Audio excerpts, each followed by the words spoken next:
Hello, everybody. Welcome to episode 66 of the Comic Room Pod. I am your host, Spro, and with me, as always, is Mr. Longbox. Hey, how's it going? You know what? Now you got me doubting that it's not 66. I'm pretty sure it is because I told Dara that I was like, man, our next two episodes are 66 and then 67. Yeah, it is 66. Yeah, which is the And then the meme.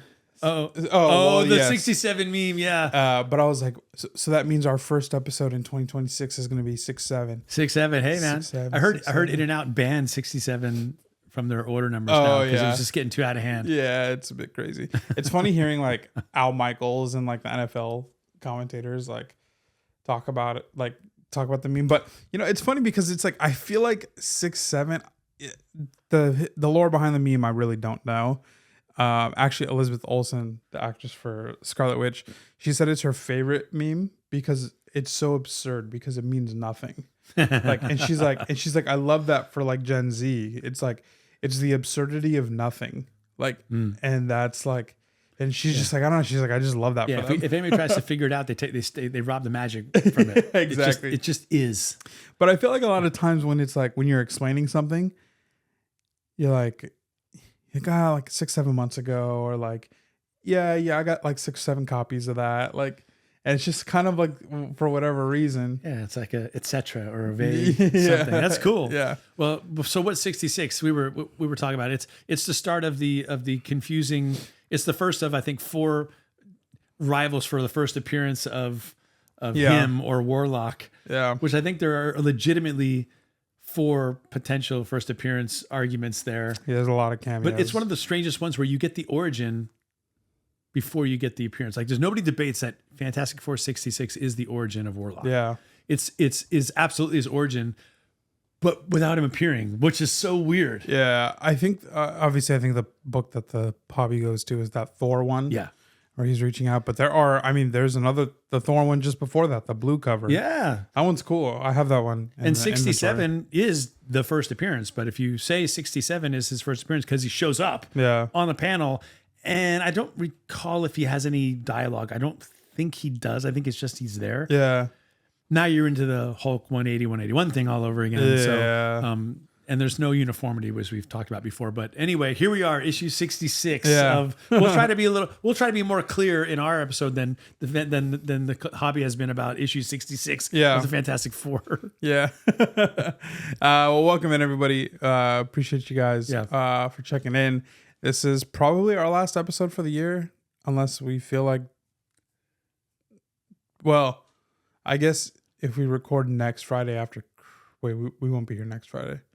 Right? No, but we could record the Friday after, which would be. I just have to look at when New Year's Eve is and all that.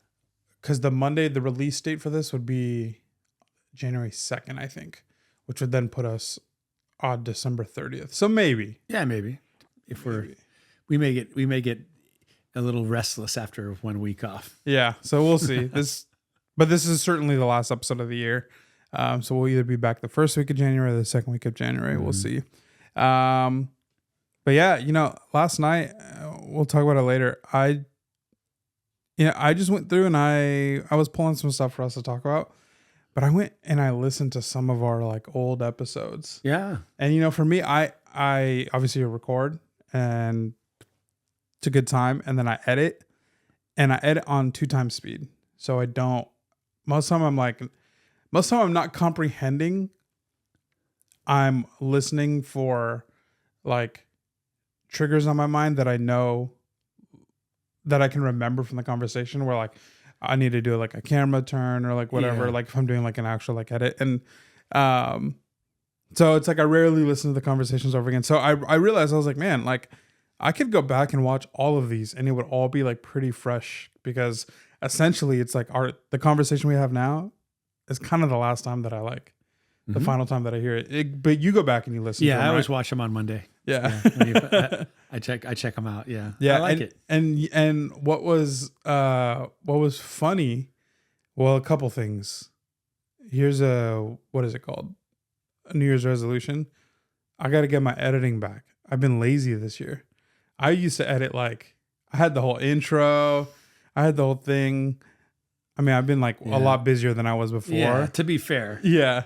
But yeah, I gotta lock in and get those get some Instagram previews rolling again. Get those in. Yeah, I gotta get those intros in. So that's a New Year's resolution because I was like, dang, some of these are like this pretty like high production on some of these edits, and that was like kind of like the whole goal is. No offense to most other comic podcasts out there, but a lot of them are like, you know, you guys aren't together in person, so it's like all over like Zoom or whatever the platforms are that people use. So naturally, it's just going to be a little bit lower quality because you have to talk over the internet. But we have the privilege of being in person, so naturally there just comes the production quality that we can provide. Yeah, and so. I need to bring the editing quality back up to match the production quality. When you start messing around with the edits, I'll get over your shoulder, not to help you, but to learn, because that very model of mixer that you have, is basically the same model that I'm using now for my class. It's just has more channels basically, but otherwise it's the same interface. And I've got it's a matter of maybe 7 weeks before I'm got a room full of students. And I don't know how to use that thing. Oh yeah. No, I'm not. It's not. To be fair, you guys, it's not the class is not a technical class, so I'm not really on the hook to teach them how to use the. But it's kind of be nice if your professor could actually show them how to do it, right? Yeah. So we could do it together. Yeah, for sure. And I'll take it as a learning opportunity. Yeah. Yeah, and then the rest, I'll talk about some of my other cool epiphanies. So does that mean next episode will be our like goals for the year, the resolutions for what we want to accomplish in 2026 as collectors, or are we doing that today? Maybe we'll do that today. Well, because it's always on my mind, you know. It's got a little bit of what. Well, you'll see. We'll see. Oh man, okay. All right, so we got show and tell, which is our gift exchange. We got a little bit of news. There's been crazy news around the MCU, and there's been crazy news around the hobby. Like big things have happened in the hobby. So we're gonna have a lot to talk about there, and then we'll get into kind of what I was just hinting at. Okay. But let's stop waiting. Let's get into gifts. This is our Christmas, or you know, if Christmas isn't your thing, it's our holiday. This is our holiday episode, but Christmas is our thing, so it's our Christmas thing. Yeah. I'll start by giving you. I've got 3. I'm just gonna give you all 3. Okay. And then you know, I don't really have a specific order, honestly, but I'll start with this one. Okay. I'll just let you open it. No introduction. Just I'll let you open it. I'll explain it. Did you wrap these? No. Don't worry, I didn't wrap yours either. I wrapped this one though. I have to say. All right, there you go. Pretty solid, but no, I'm terrible. Oh, this is the animated series, the Japanese print. But it's actual, you know, it's in English. Whoa. Yeah. I don't want to take that out right now because I don't trust myself to hold it. Okay, here. This is sorry, I'm like figuring it out as I'm looking at it.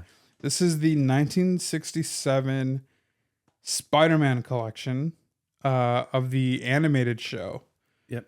All 52 episodes. Wow.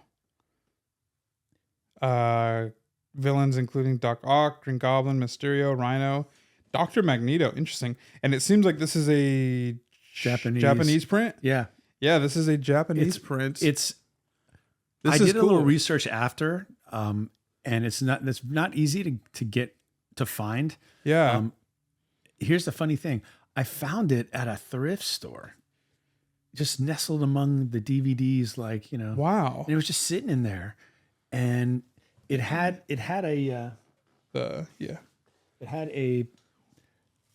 I don't mind telling you the price. It's totally fine. It had an initial like $45 price on it, which I would have paid. Yeah. But it was crossed out, and they had put like 15 on it instead. Oh my gosh. And I snatched that thing so fast. And when I took it to the register, the girl at the register, she was coveting it hardcore. She's like, "Where'd you find this?" And man, I wish I had seen this. I would have bought this. And she went on and on. So I don't know. I didn't pop it in my DVD player. I just didn't want to mess with it. Yeah. But you know, so cool. I mean, he knows this, which might be why it's become Mr. Longbox knows this, which might 67. We were just talking about. yeah, 6'7". Yeah, see. But my wife has been but my wife has been the one chasing it down. Oh, Kobe score! He let it hang too. That was nice. My wife and I have been more appreciative of physical media recently, I know. and she's, I appreciate physical media. She's kind of been the one actively going and get it. So like she found like I don't know if you guys know what the bins are, but it's like the Goodwill backstock before it actually hits the floor. And she found a DVD player, and she's been chasing down a CD player. So she's been all about physical media. Recently. So that's cool because now I have a DVD player, and I would I know you do. That's exactly right. I'll definitely pop it in. What's funny is I don't think it's from this series. I think it's from the 1980s show. But I was watching some clips from the 1980s animated show because Kingpin is in it. Somebody. Peyton commented and asked, what is Kingpin's powers? And there's an iconic clip of Kingpin just like talking about his origin in the 1980s show. But there was no way for me to link it. So I went to go find it for him. But I didn't just want to like post the link. So I was like, I'll just explain it. But yeah, there's an iconic origin telling. And then there's a classic Punisher battle in the 1980s show. Like, so I was like, oh, this is pretty cool. But something about physical media, one reason why my wife and I are like interested in this is because we kind of just realized how much our streaming services were like stacking up. Like it adds up fast, like real fast. Yeah, you're up there. So we canceled a couple. And another thing is one of her favorite bands is the 1975. Mm-hmm. And Matty Healy, who's the lead singer of the band, he's pretty active in like just like societal things, and he's like pretty plugged into like what's going on, and he's a very like creative artistic person, like sometimes in a pretentious way, and I think he kind of like leans into that a little bit. Yeah. And he recently removed a song that I really liked from their most recent album from streaming platforms because he didn't like it anymore. But I'm like, I like that song. Yeah, now you can't have it. You're paying the subscription. So physical media has value. And, I think, with just AI and everything that's going on, I think there will come a time. I do agree with her. There will come a time where people will start to crave physical media again. Well, I mean, whether it's Spotify or Apple Music or whatever, there are times when like I'll have a song on a playlist and then it will just disappear. It's not there anymore. Or even worse, a different version of it. Right. And like some kind of Muzak version, still the same singer, but it's because somehow the licensing. And so they get back in the studio years later and they try to, what are we doing here, man? I miss the old days where I just made a tape, popped it in and it was what it was. And just maybe 4 years ago, I finally threw out all my cassette tapes, almost all of them. I kept the basically what you call liner notes. So I could, my theory was, well, I'll just make playlists. I'm not gonna say I regret throwing them out because there's just too many to lug around through life. But the thing is, the problem with the playlist is what I just said. Like I can make a playlist, but there's no guarantee it's gonna stay. Yeah. And at least it grays it out, doesn't like make it disappear. So you have a memory. But yeah, it's kind of nice to, or sometimes when you want to see a movie and you've always been able to stream it on a certain platform and then it's gone, or it merges with something else, or just or demerges, you separates, and now it's gone and you can't get it, and you feel like you're buying it again somehow. It's weird, right? Yeah. So you have a DVD player and the DVD, you're set. Like you're ready for if there's a Armageddon happens, you can hole up with your little generator and watch movies or whatever. So I will definitely be putting this in. This is really cool. I hadn't thought about this. You're welcome. I hope it's not like one of those weird things with DVDs where it's like, well, this is region 4 and that's from region 3, so you need a different. Which if that's the case, probably we'll hunt you down a different DVD player. Like it could be done, right? Yeah. But I think that's gonna be really cool. Like in 1967. These were the stories they put on the animated series. I know you love Spidey, so thank you. All right, now this one. All right. I wonder what it is. I informed him when I walked in that it was not, to his and Dara's chagrin, a lightsaber. It is not a lightsaber. I just told him to return it. Then I said it's not a lightsaber. He looked at me and said, "Then get out." think I don't need to rip That's the good rest enough. off. Yeah, you can keep going if you want to. Now, let's see. That's all you need. Oh, can you go 2 for 2? It's harder to... Yeah, that one's going to be tough. It's already unraveling. Nope, that Oh, was bad. Mutombo stepped in and said no. That was Shaq from the free throw. He hit the The lampstand. light. So I don't know if you remember when I texted you and I'm like, hey, Richie Buxo is on Instagram. He's selling I don't... these posters, and there's this really cool. This is Spider-Verse. Yeah, it's a really cool Spider-Verse poster. And then you were doing something, and I texted you back. I said, "Oh man, it's sold." I was the guy who bought it. I don't want to open this because it's with the setup right now. It's way too easy for this to get damaged. But Yeah, it is. It's from what I can see, this is sick. yeah, it's a really cool. It's a movie size poster. It's like this one, but different. Yeah. Obviously, it's the one that has all the characters on. You see, Gwen and Miles, and they're all kind of crawling around on things. Yeah, So, I would love to open this right now, but we're gonna crease it for sure. You can in speaking of editing, you can show them Yeah. a picture of it so they'll know. We'll open it in the living room when we're done recording. Yeah. That way. Wow, that's really cool. Man. And it was tough. It was tough to only buy the one thing from Richie because he's got so much cool stuff. He's got a lot of really cool stuff. And then once you buy one, you're like, well, I mean, but Yeah. I restrain myself. But yeah, that one's gonna look cool. Another one that you're like me. You have no wall space, but it's a rotation, right? Yeah. So Man. mix it up. Yeah, I finally switched out the back. I realized I'd had it here forever. Yeah. And I was like, let's switch it out. change it And how funny, I put the Spider-Verse one on. Yeah, right. That's cool. I love this one. This is so interesting. The upside down skyline. Well, really, the upside down Miles, but it's just the way it's done is so sick. Yeah. All right, one more. All right. And this this one you can guess by the shape of what it is, but you won't entirely guess it because what it is has not actually arrived. Okay. It got delayed, and it's now due to arrive on Monday. So I'll have it for you for Christmas. But I wanted you to. Here we go. Oh my gosh! Blocked again. Dude. The light stand is in your head. All right. Last try here. There we go. Hey, 50% from range. You're good, even as a center. So I did a print of the cover from my lame black and white printer. Wow, nice, amazing. It's a 9. It's going to be a 9.4. It's not slabbed, but it's a 9.4. Wow, this is perfect because I've had 2 copies of this just from like Invincible collections I bought, and none of them have been in the condition. So I'm like, I'm selling about that. I actually just sold one. Nice. Yeah. So I was like, my thought process is funny. My thought process was, let me just sell this one and I'll set that money aside and I'll go get this. Because I remember you told me that Invincible 50 was one that you were interested in. Yeah. Because it's a low print run, and I did use my an ink pen to color in the trade dress yellow so that you understood it wasn't the second print. I wouldn't want to disappoint you because I looked at the second print. It was like a $400 book. Yes. And I went, well, yeah, I can't. I'm busted for that. Wow, thank you. I'm excited for that. That's that is a book that I don't have in my collection. Yeah, well, that I've been stingy about. So yeah, well now that's what I'm here for, to get you the things that you don't want to get. That something just sometimes hard to buy for yourself. Certain things. Yeah.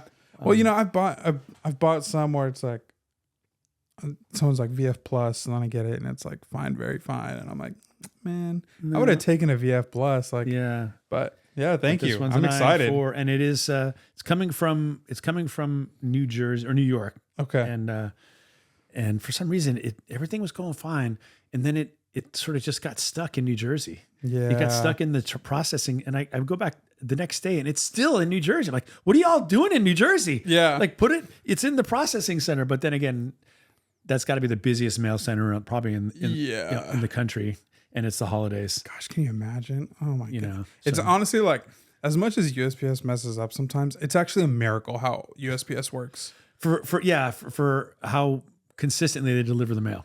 Like their percentage for failure is probably pretty low. It's like 0.0 something, I think. Yeah, it blows my mind when like I because I ship a lot. I'm at post office all the time, and so it blows my mind when when I ship stuff and then I check the tracking number, and from our post office, and then seeing the books go in different directions. I'm like, how the heck do they do that?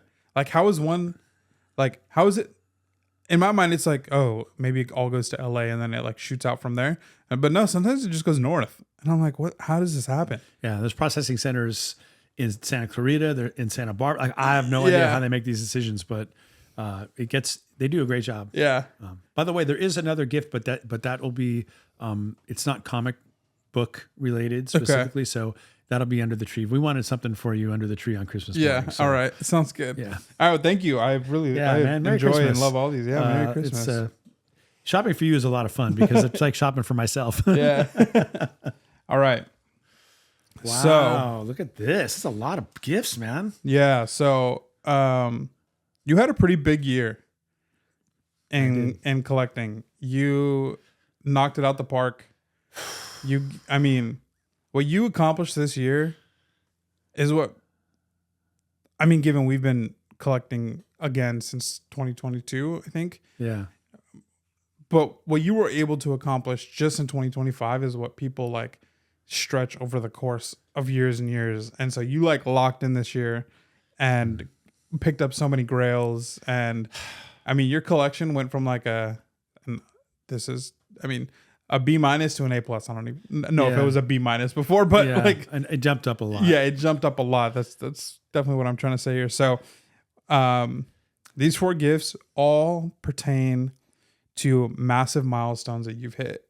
Oh, wow. So wow, this is fun. Yeah. So again, they're not, and they are in a particular order, but they're not like, it's not like by value or anything. Right. So this is gift number 1. Wow. This pertains to a gift that, or a goal that you hit recently.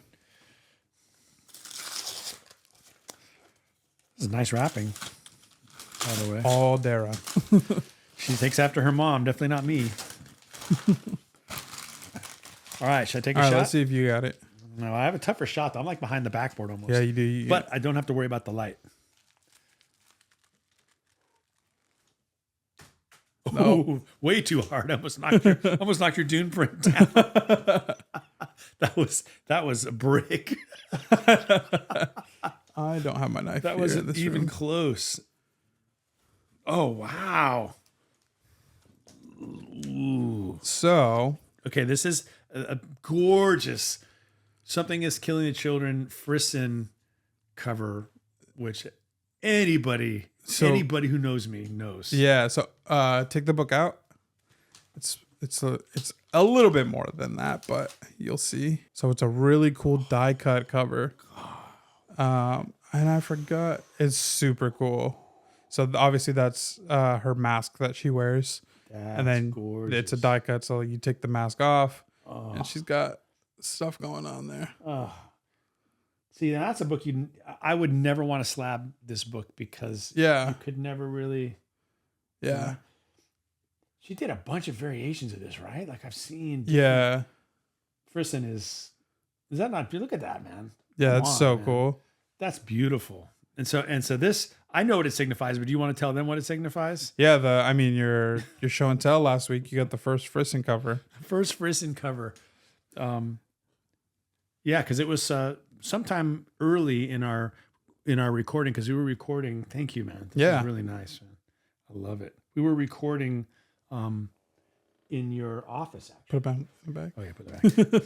We were recording in the office, and that was one of the episodes where I talked about Frisson as being my artist that I think is going to be looked at down the road and highly collected and all that stuff. And you can say that about a lot of artists, but that was kind of where that's when I dedicated an entire short box to Frisson. Yeah. And now it's 2 short boxes. Yeah. And they're full. Dang. And I have slabs. And but the coup de grace was getting that Voltron last week. Yeah. Yeah, I didn't that one I did not see coming as happening this year at all. Yeah. It was just we looked and there it was. Yeah. And the stars aligned. Right. That's cool. All Wow. right. So this is on the same theme. Ooh.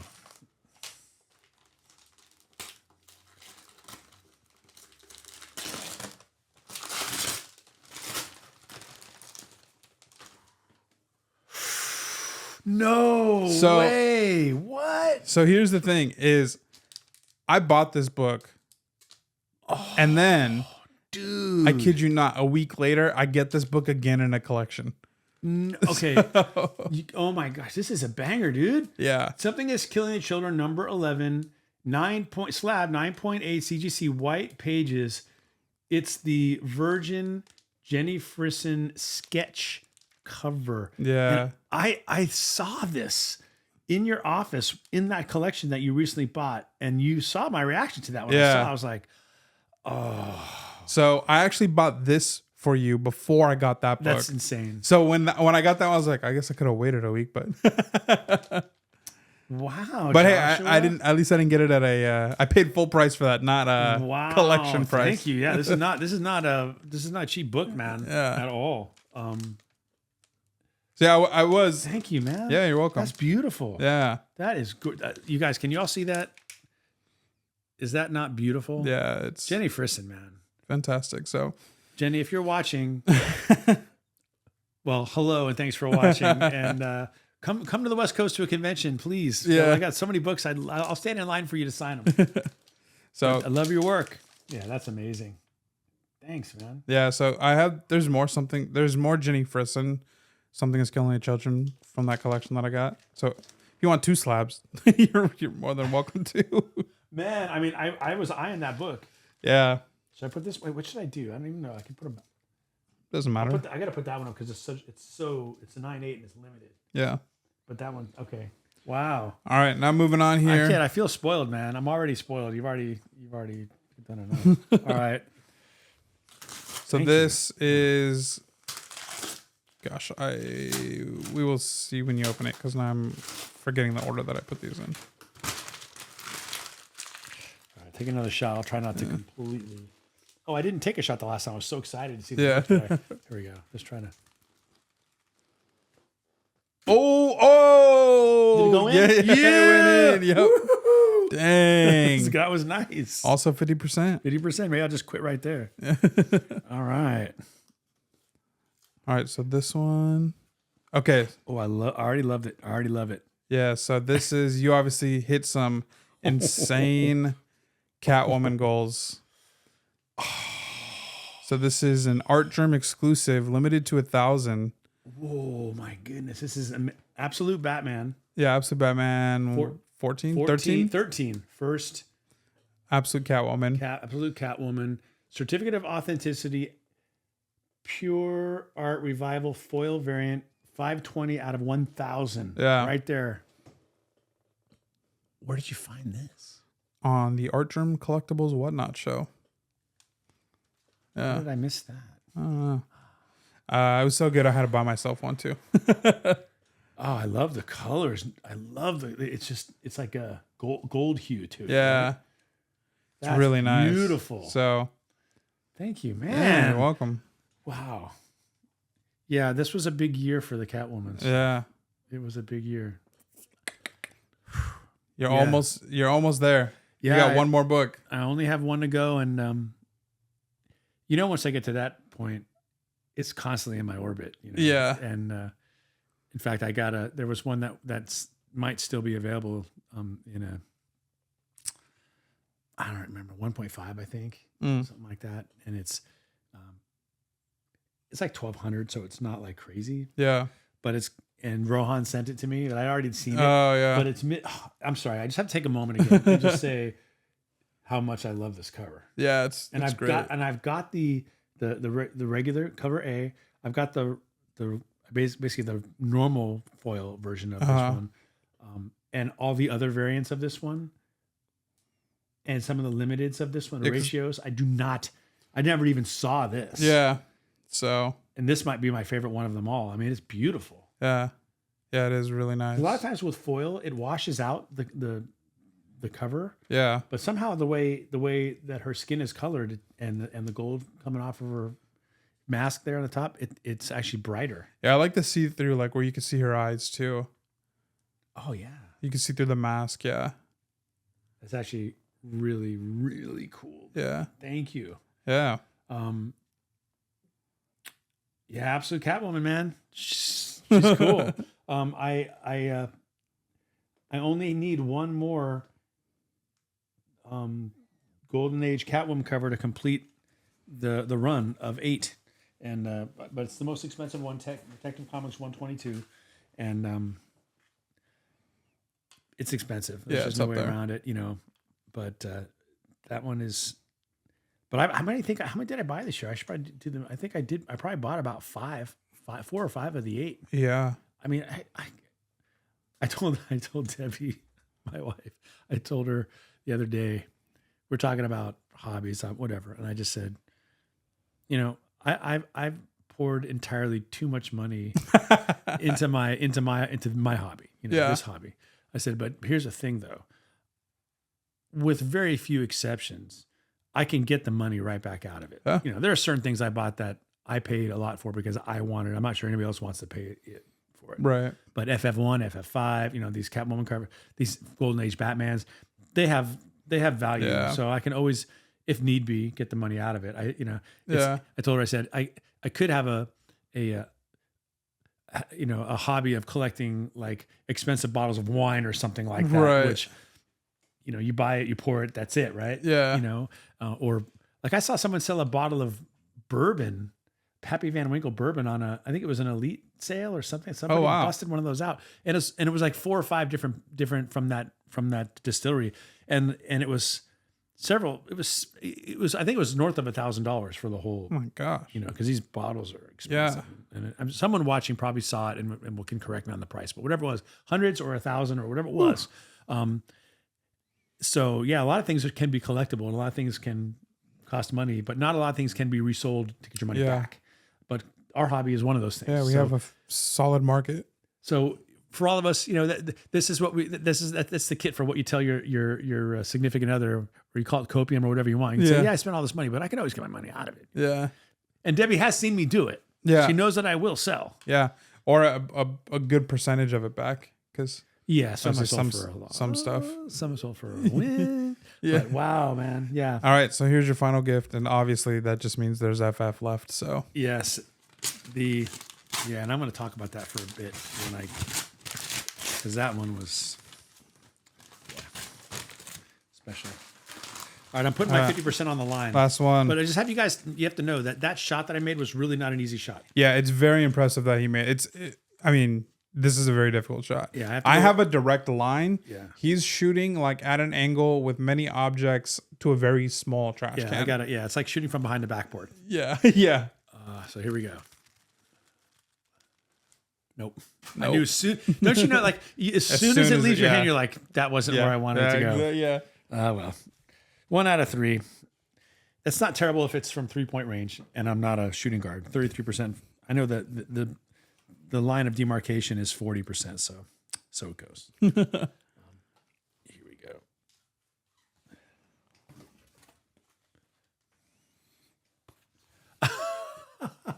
Yes, thank you. That I even graded this bad boy. Okay, thank you, man. Yeah, it matches you. Yeah. Oh yeah. This is Fantastic Four issue 107, and it comes from a collection. It was the first collection big collection that you bought when you decided. No, the second one. The second one. This was that collection. Yeah, that's what I meant. Yeah, which was the second one, right? We call it that collection because it's got the books in this collection are outstanding and white pages, and it's just I don't know what ridiculously high grade. Silver Age, Bronze Age, you name it, modern. It's all just crazy good condition, and they just look newsstand fresh. Well, look at this one, you guys. This is Fantastic Four issue 107. This is a 15 center. This is a Silver Age beauty. Look at the colors on that thing. It's amazing. And we've looked at different versions of this book and books around this time from Fantastic Four or any other title. I've not seen one with the colors like this. This thing looks brand new. Yeah, it really does. it's so pretty that it probably ought to be slabbed, but I don't know if I really want to slab it. Yeah. I'm like at a point where I'm like, nah, man, it's just beautiful. Yeah, you graded it. Can I say it? You graded it at a VF near mint 9.0. I think I might have been But too truly, harsh. this might be. Might This be a might. nine. This could be an. Could be a 9.6er, dude. It's beautiful.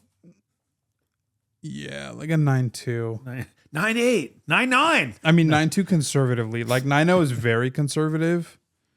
Yeah. 9.2 is conservative. It's probably a 9.4. Okay, 9.0. See, this is some insight into how we prepare for the Spros for your claim sales. Is when we do grading, and I know it's something that you're going to resell, and you know it's something that you're going to put up for sale. You have to be more conservative because that's just good customer service. Like Yeah.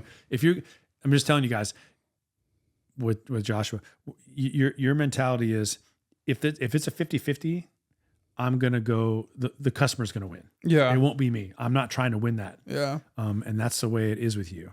And so my grading this a 9.0 is trying to do for you what you do for your customers. And but also this is a kind of a fun thing in real time, the confirmation bias of when a book enters your collection. Yeah. When I'm grading it for objectively for a sale, it's a 9.0. As soon as it enters my collection, it's a 9.6. I mean, it very well could be, man. I don't know. That book is sharp.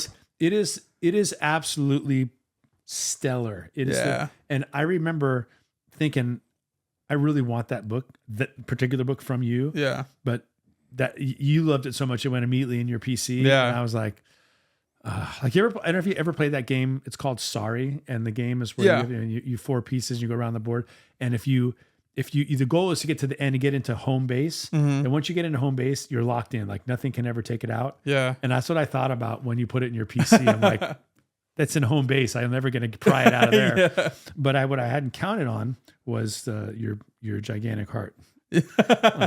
Well, even I think maybe 2 or 3 weeks ago, you had told me, and I'd already decided I was going to give this to you, but you had told me a couple weeks ago, you had said something along the lines of like, whenever you're ready to sell that 107, let me know. Yeah, because it's this right here represents what this is what got me into collecting. Yeah. This idea that you could have something that's old that somehow has passed through the decades and remains new somehow. Through luck, through providence, through a collector who really is fastidious, whatever it is, a trick of weather, whatever it is, and somehow come into my hands, and I get to look at it and possess it and say this is like time travel. This is what this book looked like in 1960, whatever, when it came out. This is probably maybe early 70s. It might be wrong. It might be like 1970, 71. I'm not sure. Doesn't really matter. I mean, we're splitting hairs now. Yeah. But because now you have something really special, because it I don't care how many copies this were published and how many copies are around. How many copies look like that though? Yeah. When I knew I was going to give this to you like maybe a month or two ago for Christmas, because like you've helped so much with the claim sales. You've bagged and boarded and graded a ton of books, like almost that entire FF run. You've bought plenty from that collection. Yeah. So I was like, he's got to walk away with something nice from this collection. That's really nice, man. This is something I'm going to treasure. This is, I know it's, the book is cool. But you saying that, it's a milestone because it represents having, you told me to be ready for the tears. You said it. So here we go. Obviously it commemorates, I finished the 1 to 12 run and all that, and you guys are all part of that. So thank you. And that, and you know what that means to me, but this one, I think as important to me as the completing the run, it's just been how much fun it's been this year with you. Yeah. Watching you grow, watching your business grow, watching you like put the work in and make that happen. Yeah. And just the time we spend together doing it, because it's fun. I enjoy it. I wish I could do it even more. But we were just talking about what it's gonna be like when someday when I retire. Yeah. And I always joke around and tell people, I'm not gonna be one of those people who has a hard time coming up with what to do when I retire. Like, that's not gonna be a problem. Like I got 1,000,001 hobbies that I love and enjoy. There's a lot of things that you forsake now that you will. I'm not worried I'm gonna run out of stuff to do. Yeah. Maybe worried about run out of money because I might have to come up with a less expensive hobby, you know. but you know, one of the things I look forward to when that happens is. And I'll look forward to it in the summer and even over Christmas break is just having a time to say, hey, yeah, what are you doing? You want to do some grading? You want to hang out? Yeah. Because that's just fun. Like we'll sit there and grade and bag and board, and that's happening. But what's really going on is we're just chatting, talking. Yeah. Like, oh, you know, look at this panel, look at this thing. It's so much fun. Yeah, it is. To do. But I think what's been the most fun is just watching like you have a goal in mind. And how long you been doing the 2 years now that you've had your a year? Yeah, I was gonna say this was this year. And seeing it normalize in your life, that makes any sense to you. Where you know, when you're trying to build something, it's hard, right? Yeah. You're trying to build a business. Everything's starting from scratch, right? How do I? What's the model that I'm going to use here? What do I need from boxes to little mini bags that you put your comics in when you ship them to a thing that prints labels to I mean, just all the stuff, right? The displays to put the comics on, the camera stands. Like there's so much, you guys, that goes into this, and that's before we even find any inventory. Like that's just even to, you know. And then there was that hiccup where suddenly you had to find, you know, you had to get to your platform to 1,000 subscribers, right, so that you could get to do your own sales, and you just kind of sailed right over that like it was nothing, and just, you know, you had your obstacles and you just climbed over them, you know. And you know, from okay, well, where would I do the sales, you know?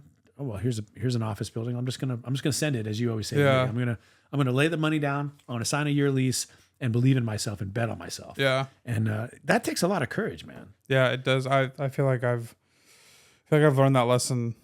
I mean, all the lessons that come with that, and just what it takes to be successful. And, you know, even Dara showed me this video the other day of, I don't remember who it was that was talking, but they were like, when it's difficult and like the objectivity of success seems like far, and it's you know, it's hard to achieve success and things are just difficult all around. That's when everybody gives up, and that's when you have to decide, are you going to be part of that percentage, right, or are you going to buckle down and get through it? And I can't fail. Like, that's kind of like my mindset. It's like, I literally cannot fail. I can't afford to fail. I have to make it work. Yeah. Like, it can't not work. Like, that's not really an option for me. Both I love that though. For my success and to survive. But you yeah, and that's great that you just said it that way, because you're exemplifying and illustrating for you know, everybody who's watching or listening, something that is just so important in life in general. And I try to impute this to my students, who are in the creative arena, you know, where, you know, no one's standing there to hand you a job to go write movies or to be a content creator or whatever it is. Like, that's not there's no resume that you give somebody for that, right? Yeah. You just you do it, you make it happen. Yeah. And I tell them, look, perseverance isn't, no one's going to give you a medal for getting up and doing the thing that you want to do. Yeah. It's like, yeah, of course. I'll get up and, you know, or you get up and buy comics to sell all day long, because that's the fun part.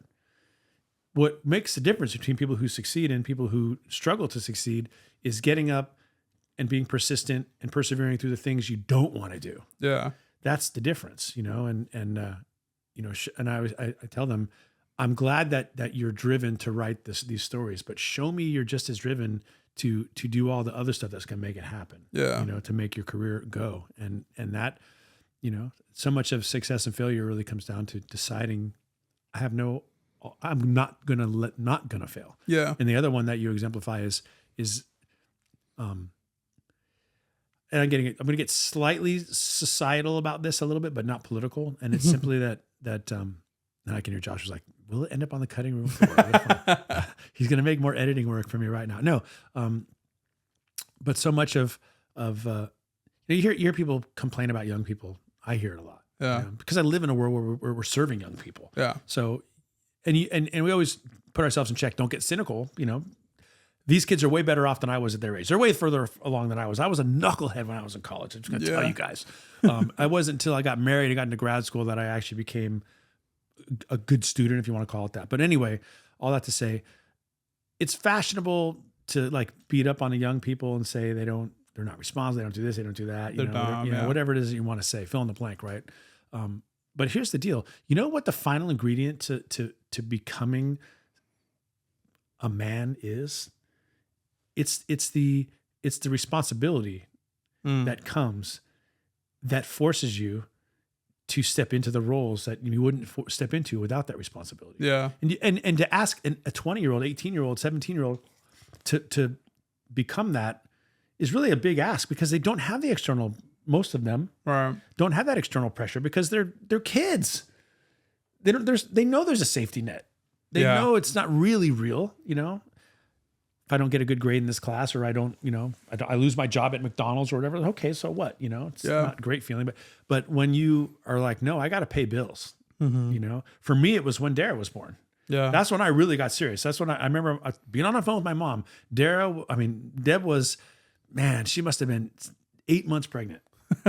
It was, we were getting there. Yeah. And no, as a matter of fact, Dara had already been born. I was about a month away from graduating from grad school. And I was talking to my mom. She asked me, how you doing, Bobby? And I said, Mom, it's getting real.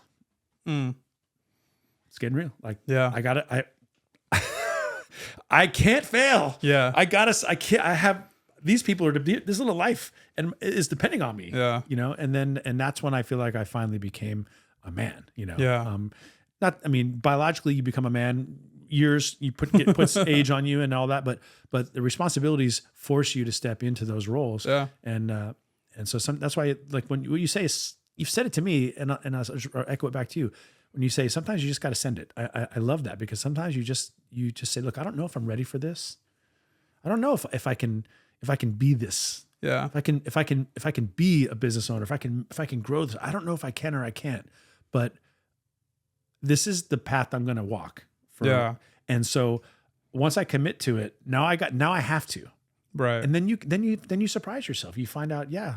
And I don't know if you've been surprised by yourself or not and or anything, but we've all been really proud of you. Yeah. And it's been really exciting to see you grow. Thank you. And I'm not surprised at all. None of that surprised me. I wasn't like, oh, well, we'll see how that goes. No, I thoroughly expected that you would succeed, but it's been really fun to watch, and I've seen you grind it out. Like I overnight, all the things I talked about that you had to put together, suddenly they were just there. Yeah. But that's when I knew. I was like, oh, he's doing it. Yeah. He's not talking about doing it. He's already 80% of the way there. Like he's rented a place. He's got all these, suddenly you just had everything you needed and you're just like, okay, I'm going live.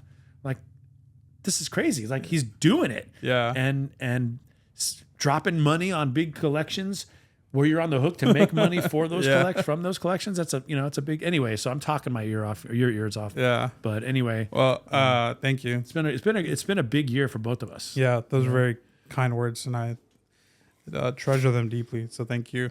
I'll give two examples. Because I actually had somebody DM me today. I haven't responded yet because it's not like a one-line response. Somebody DM me today, more so about the like logistics of like, hey, how do you start? Oh, cool. And I mean, imposter syndrome off the bat. Like, what are you coming to me for? Like, I don't know, man. I'm trying to figure it out too. Like, you might know as much as I do. But you're doing it, and you're doing it right. So yeah, but so I'll save the logistic stuff for the DM. But and actually, I don't know if this person is a podcast watcher. They just said that they love watching the live sales and they have a ton of fun in them.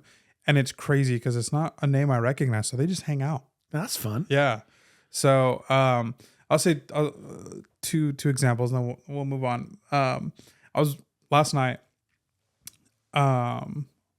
I got home, hung out with Dara, and she went to bed early because she was pretty tired. And I was like, yeah, I still got stuff. I gotta set up the room and I gotta get your gifts like all in order. And so I was like, I'll probably be in bed in like an hour and a half. And then I was eating something and I was like, let me just watch like a quick video. And I've been watching like foodie YouTube a lot recently. That's fun. As like specifically like travel food. Oh yeah. Food guys. So this guy, I think his channel is Danny Kim. And I love New York. Like, yes, you do. I love it. My wife and I have gone once a year for the last few years. Like we just love it there. So anytime I see a New York travel foodie video, I'm like, I gotta watch this. So one popped up on my suggested feed from this YouTuber Danny Kim, and he did trying the best burger in New York. Ooh. Or like looking for the best burger in New York. And I've already found it. Search is over. It's called Hamburger America, and it's phenomenal. It's this dude. He's from Oklahoma. Basically, like your wife. Yeah, basically, is one of the pioneers for the smash burger. Yeah. And because it comes from Oklahoma, if you guys didn't know that. I didn't know it. Yeah, and so he just has this incredible story of like, he was a filmmaker, a director of photography, and he did this documentary on burgers.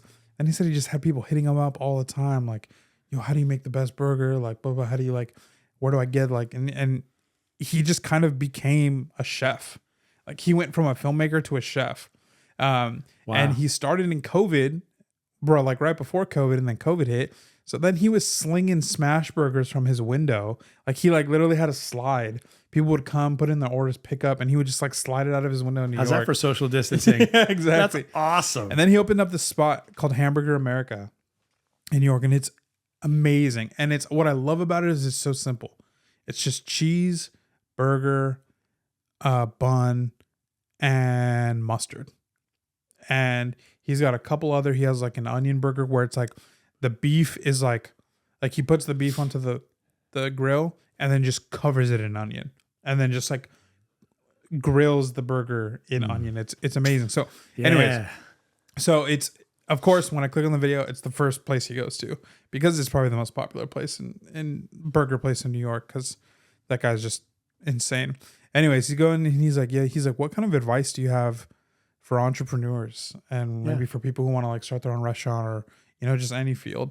And he's like, his one advice, he's like, just chase your dreams. Yeah. He's like, if you work for it, you can do anything. And I heard that advice and I've heard that advice all my life. You hear athletes talk about it. Yeah. And, you know, us lay people, you know, most of them we're like, well, that's easy for you to say. Yeah, you're 6'9", like, 220. Yeah, you've made it. Like you have one of the most renowned burger spots in the world. Like, of course you can say that. You know, you're Steph Curry, you're LeBron James. Like, of course you can say that. Like, right. But I think I've come to believe in the last year that it's actually really true. That if you just work for it and if there's really something you want to do, as much effort as you want to put into it, you can accomplish it. Yeah. I agree with you. Yeah. And so I heard that and it was the first time that I heard that advice where there wasn't a little bit of like scoff coming from me where I'm like, yeah, classic. Yeah. Some person that's already successful telling you could chase your dreams with. Right. And the only reason why people, not the only reason, because there can be a lot of reasons, but when there's situations where you're supposed to fail, that's where most everybody will fail. And so what determines or what separates you from being part of the statistic or being successful, majority of the time, vast majority of the time, is up to you and the resilience that you have. Yeah. So I feel like I've learned that lesson a lot. Is like this last year, just in a lot of like from small situations to big situations, is digging myself out of this hole, and whether or not this thing comes crumbling down before me or this becomes successful is entirely up to me. Man, even in the month of November, like the sales were low. Like it was tough. And so an easy moment to just be like, all right, I got to cave in. I got to give up. But, you know, just got to stay resilient. And December has been great so far. Yeah. So there's Good. that. And then the other thing, which is something that you and I talked about before, is just having faith and risk taking. And so for us, that pertains to our faith and salvation, Yeah. and just how we view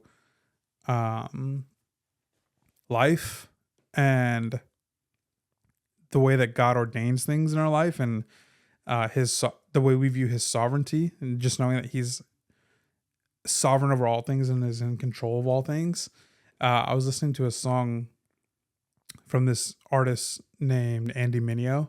He's a Christian rapper. I think that label is like kind of, they don't really like it. But we'll say he's an indie rapper now because he left the big Christian label and he produces all his own stuff. But he has this song. He just came out with a new album a couple weeks ago. He has a song called Regular. And basically it's like the whole song is like, I'm not regular. Like what he does isn't regular. Yeah. So he's got these lyrics that I just like loved. Let me pull them up real quick. He said, I remember signing my first deal. Offers came in. I didn't know who to go with. I prayed about it. Didn't hear nothing. Decision time came. I pushed the button. I felt like God was just telling me, make a decision and stand on it. He's going to be with me regardless. And that's how I feel about it. Yeah. And I'm like, man, that's There so you go. true. Like there's so many things where you're like, for us, you know, you pray about it and you're like, man, is this the right decision? Like, Yeah. there's definitely times where you feel like the Lord is leading you like one way, Yeah. but there's definitely times where you're like, man, am I just praying into an empty just echo chamber? Like, Yeah. I'm not feeling one way or the other. Yeah. And so I like that. I just love what he had to say, where it's just like, you know what? Just make a decision that you can be absolutely confident in, and stand on that decision and walk by faith. And man, the Lord is the provider of all things, and he'll provide. you just described the decision process for Debbie and me when Dara was just a baby, and I was finished with grad school, and our 2-year plan to be living in Oklahoma had come to fruition, with the added bonus of a daughter we didn't know was coming, and it was obviously a great thing in our lives, and so we had a decision: what should we do? Like, we've got a church here, we've got family here, we've got friends here, we got a support system here. Don't have a job here, but I don't have a job anywhere. You know what I mean? And I had applied to a bunch of positions, community college positions in California, and didn't get any of them, didn't even get any interviews. And so we just didn't really know what was the right decision. Should we stay in Oklahoma? Cost of living's cheaper, less opportunities, or do we go back to California? Costs a lot more to live. It's going to cost a lot of money to move there, and we also have no job, but there's more possibilities there. And we like anguished over it for weeks, months, honestly. And I remember the very last, I don't remember how the distance of the decision, but at some point we had a friend from church who was going out of town with his family for a week. And he just offered, because we were staying at my mother-in-law's place by then, because our lease was up and we moved in with her before we were deciding what to do.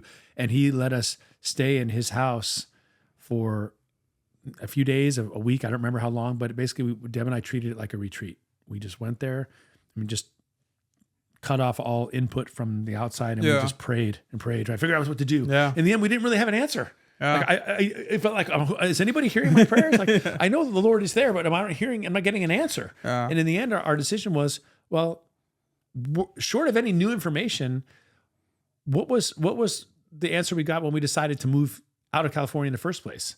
And what was the decision? What was the decision we made back then? Because we had clarity then. Yeah. The decision was, it was always a round trip. It was a round trip. We're going to go get my degree. We're going to come back. Yeah. And so that's what we decided to do. Let's do it. Yeah. I don't know what's waiting for us in California. Yeah. But I'm going to go ahead and we're going to go back because that's what's home to us. Yeah. And we'll just, whatever it is, work hard to make it work. Yeah. You know? And it wasn't easy, man. It was tough. It really was. But it was obviously the right decision to make. Yeah. But it was very much a just walk by faith. Yeah. Not by sight. We didn't know, we had no guarantees, period, except that the Lord was going to be there. Yeah. And I remember I made a cassette tape for that ride, and I titled it was always a round trip, Yeah. and it was and so yeah, you got to make those tough decisions, and probably if we had decided to stay in Oklahoma, I'd be somewhere else saying it was the best decision we ever made. Like I think either way, for what we believe in our faith, God is in either decision. Yeah. Whichever decision you make. It's not like, we made the decision not to go to Oklahoma, not to go back to California, so the Lord abandoned us. That's not going to happen. Yeah. I made the decision not to start a comic business and do something else. Well, so then the Lord's forsaking all your other choices. Obviously not. Yeah. But just remembering that, when you're not hearing a definitive answer, Yeah. we make our decisions based on what the Bible says. Yeah. But the Bible doesn't say whether or not you should start a comic business, Right. or whether or not I should live in this state or that state. It doesn't have a specific answer to that. It's not a magic 8-ball. Right.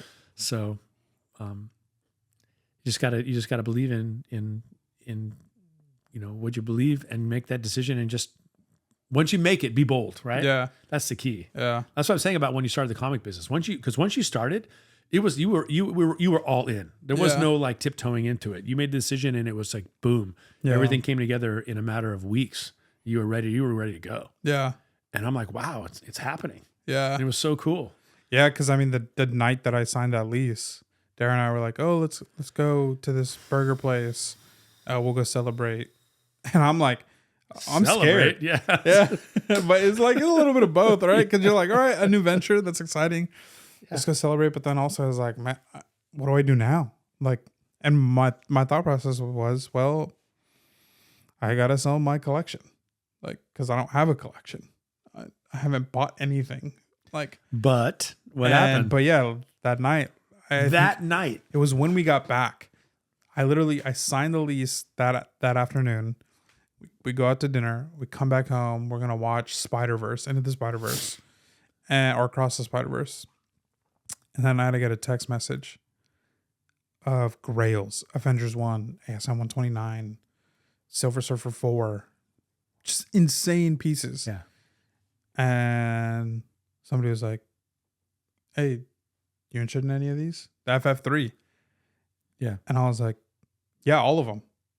And then yes, that was the first collection you bought. And then it just rolled over into a situation that worked out for the both of us, where I needed the inventory. I think this person needed to. You had a bunch of Spider-Man in that collection. Yeah, you had, it was like comic book business in a box. Yeah. Like you had the seed collection to start selling and be able to offer bangers immediately, instantly. The very night you signed the lease. Very night, yeah. And that was just like, that's amazing. That was like God's provision right there. That like that for me I will always look back on that day, and that will, no matter what, like, people say, people not believing in me, people telling me I should be doing something else, I got to go work in corporate America or whatever, because it's like, I've had that in my life. That day will forever be a reminder to me that was God's approval over the decision I made. Yeah, and just at the right time, which his timing is always perfect. You needed it. You needed it in that moment, and it was also just an affirmation. Yeah, you took the first step, and he said, "All right, let me reward your faith immediately. I'm not even going to make you wander in the wilderness for a day, not even a few hours." Yeah, it's so humbling, man. Like, and how quickly after that did that collection show up? So I signed the lease. It was like the last week in October, November, December, January, February. So 4 months later, because I got that one in February. Well, that's why this book is, that's what I'm saying, extra special to me, because it's not just about me and what I did. Yeah, this represents what you did too. Yeah, to me, what you've accomplished here. Yeah, what you built, because you built something from nothing. Yeah, trying to build something is hard. It's hard, period. Yeah. But just, and I'm not, there's always naysayers, and they don't mean ill. They mean well, most of them, not all of them, but most of the ones that love you, your friends, and who maybe were skeptical, were, if you got any of that, it's probably because they just didn't want to see you make a mistake. They're trying to give you counsel, right? Right. And there's a time for that, but then there's a time to say, how can I help you? Let's go do it. Yeah, I was never in anything but the latter group. I'm like, let's go, yeah, do it. Let's make it happen. You know, Yeah. And it was fun. It's been really fun to watch. Thank you. Yeah, man. Gosh, this 2025 was huge. Yeah. 2025. It's funny you don't realize it when you're in it. You're just doing it. You're just living. You know. Yeah. It was just a huge year for both of us. Yeah. You know, for me in the hobby, but for you, for your life, for your career, for who you are as an individual. I mean, it's a much bigger year for you in that regard, I think. Yeah. Yeah. Yeah. I mean, so part of what we'll talk about is our goals. And so I went back and I got all of our goals. If you're curious, I'll just give you guys a teaser. I accomplished none of my goals. There's a lesson there. Yeah. But I've accomplished a lot of other things. Yeah. Which I'm very happy for. Yeah, that's great. So, yeah, the goals you set and the goals you didn't set. Yeah. So wow. Yeah, so I mean that's a good segue. Thank you again. Merry Christmas. Yeah, thank you, Joshua. Merry Christmas. There's a lot more to celebrate than I even realized. Yeah. Really something. I mean, even the fact that we're at episode 66 of this podcast. Yeah, it blows my mind because I mean consistency is that's a separator. Yeah. From, you know. Yeah. Appreciate all you guys listening and and watching and all that. Yeah. Yeah. Thank you guys. Yeah, and I gotta say, when I was going back to our old videos, you guys have gone back and watched those because those we were getting like 20 views if that, and now they're all like at 100 and over 100. So thank you guys for going back and watching. Yeah. It means a lot to us. Definitely. Absolutely does. Okay. Let's see here. I just gotta look at this again, man. It's just look at all of my. All right, so here we go. Something that I noticed is I went back as early as I could, and I didn't have a cadence to intros. That's something I developed over time. And so I went through and I was like listening. And so 18 is actually the first episode 18 as when I first developed the cadence for the intro. And I forgot with me as always as my co-host. Yeah. Yes. Well, that didn't start, but my intonation of everything. Yeah. Like that's how it all started. I forgot we used to say issue. We used to say issue. Yeah, welcome to issue, blah, blah, blah, the comic now we got pod. episode, issue. Episode, yeah. So I gotta go back to the issue. Yeah. The other thing is episode 22 is pretty much when I locked in the whole co-host and the cadence, and pretty much I've never lost it since episode 22. So that's pretty funny. Yeah. Just look back at that. Okay, so this is just funny to look at. I gotta use Good you got two phones here. I know. A hand in, I'm dual wielding in both here. hands. That's pretty sweet. Okay, so your 2024 goals. Ooh, okay. My goals for 2025. Yeah. Okay. No, these were your goals in.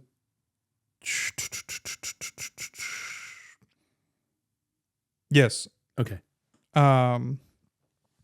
This is actually like a combo here. Okay. I'm really interested to hear what I said. So this is you looking back. Okay. So hold on, I'm trying to figure out. Okay. So you had a goal in 2024 of Bifrost covers. Oh yeah. Yeah. So that was something you and I went and got it. And you had accomplished that. Yeah. Another goal that you had in 2024 that you didn't accomplish that you were a little bit bummed out on was you wanted one of the first two cover appearances of Catwoman. So you had a cover list of 42 at the time, yes. But you didn't have a covered one with the cover. So those were some of your goals in 2024. Yeah. And now in 2025, this is fun. FF12. That was my goal. That was one of your big goals right there. FF12. Got that at LA Comic Con. WonderCon, excuse me. Yeah, WonderCon. And then here's this is funny. Then you went, so you were like FF12, that's my goal. And then you were like, actually FF2 through 4 and 12. Yeah. Like any one of those you were like, I'll be happy about. Yeah. And then you were like, well, actually, FF3 is the number one. You were like, FF1 is always number one. Yeah. But come on not, now. Yeah. So excuse me. So just to look back and like the fact that like you were like 12, 2 through 4, actually I want 3. And you got them all. Man, that's amazing. Wow. But yeah, every single one. Every single one of them. The big sea change in that whole process was recognizing that it was within my reach if I was willing to part with other books in my collection. Yeah. And once I said, yeah, let's go, everything changed. Yeah. So then these were some of your other goals, because those are like your FF goals. Yep. So then you set these forward. Tech 122 and /or Batman 42. Okay. Got Batman 42. Yep. Got that one kind of early in the year. Got it raw. Bought it on a payment plan, which I've never done that before, but I did it. Yeah. It was a good deal. And from RoboPixel Comics. Yeah. And didn't take, he gave me like 90 days to pay it off. You know, it was like unbelievably generous time. Yeah. And I think I was too excited to get the book. I think I paid it off in about a month. Yeah. It's like, okay. And so, yeah, I got that. That's good. Yeah. It's in. It's a gorgeous book. Still waiting on the right 122 to come through. Well, it's funny because I had one in 2020, heading into 2025, I had, what did I say I had? A coverless issue 42 and nothing for 122. Now I have issue 42 and have a coverless Tech 122. Yeah. So I guess that's the way I do it. Yeah. Yeah, that's a goal that rolls over into 2026. Yeah. So here, oh wow, this is almost a day apart. So this was almost exactly a year ago, because the last time I edited this on my notes was December 20th, 2024. Oh wow. And this is today's December 19th, 2025. But I forgot the book at the top of your list, you ended up solidifying it to FF3. That was like your book for. Yeah, because we had seen the trailer. I'm like, that's the one that gives that FF3 vibe to it. We got that's what you had said. You were like, I feel like FF3 is going to boom the most from. Yeah, I don't think I was right, but I think FF5 was the one. And then hard to find Frisson covers. That was one, and you were just like, I think you already had most of the revival run at that point. Yeah. But you were like, yeah. And then the last one that you put on the list was the first Frisson cover, which of course you just got under the wire. Yep. 1 week ago today. Yeah. It just came in. So let's go. That's awesome. Man, I went for it this year. Yeah. Okay. So those were your goals. Okay. Here was some of mine. Batman 251. Mm-hmm. I accomplished this, but didn't accomplish this. I've actually owned this book 3 times now. That counts then. Yeah, but it never once made it to my personal collection. Which would be like a 6.0 white pager or above. Yeah. Okay. Yeah, probably 7.0. But okay. I mean, I do want the book, but I just have such a different goal right now. And that is the iconic Joker with the big card and Batman. Yeah. Yeah, so just a fantastic cover. And then I had said FF Keys, but I had actually accomplished that. Yeah. Because I through multiple collections. They just kept coming. I pretty much got all of them. Yeah, all of them. And I've sold all of them. Yeah, you bought them, had them, sold them. Yeah. So there you go. Tech 359 was a 2024 goal that I wanted to accomplish. And which one is that again? First Batgirl. Right, the purple violet cover. Yeah. And that one, no. That's right. You said most of these you didn't accomplish. Yeah. Golden Age Batman and Superman. Nope, I got none of those. I don't have any. Okay. I have a Golden Age Flash, first appearance of AI in comics. Yeah, that's a cool book. You showed me that. That was a sweet book. Yeah. Hang on to that one. And then one of my goals for 2024 was FF5, and I did accomplish that one in 2024. So then we're like, all right, 2025, what are we going to do? And it's the same 3 books, and I didn't get any of them. One of them, I'll say half accomplished. First one is X-Men 4. I never saw a copy this year that I wanted that was worth getting. Okay. There were books that I bought. I mean, that whole middle row I bought this year. X-Men 5, second appearance, X-Men 7, and that ASM 5 was technically an upgrade. I had a 3.5 before, but then I saw the 4.0 white pages, so I upgraded my copy. And then that Batman 227, I had a 6.5 copy. I sold it. I saw the 7.0 white pager. I was like, I have to have that book. So those were some books that I got. So I did buy some stuff, but yeah, the X-Men 4, I just never, because if I saw a copy that I liked, like 4.0, 4.5 white pages, presenting the way that I wanted to, I would have bought it. But I just never saw one. No. Tech 359, I got really close one time. I got really close, but we just couldn't come to an agreement on price. But it was the condition that I wanted, and it was raw. But yeah. And then Batman 251, which I already said, like have half accomplished that. Okay. So yeah, what about 2025 goals? Goals Or 2026? 2026. Okay. Well, hold on. Let's go back and I feel like we kind of flew over it, and I mean at this point it would just be like repeating. But your goals were Tech 122, Batman 42, Frisson covers, and first Frisson cover, and then you decided, well, let me go get FF 1, 2, 3, 4, 5, 12, Tech or Batman 42, and five other Golden Age Batman or covers with Catwoman covers. First Frisson cover. Who knows what else you picked up? I mean, I don't know. There's probably stuff that you don't even know you got. That. Yeah, I didn't really. I had a lot of restraint this year. I just I look. Once I started selling comics, I freed some things up. Yeah. And then I made a little extra, so I spent it. Yeah. I did what I always do. I spend it. Yeah.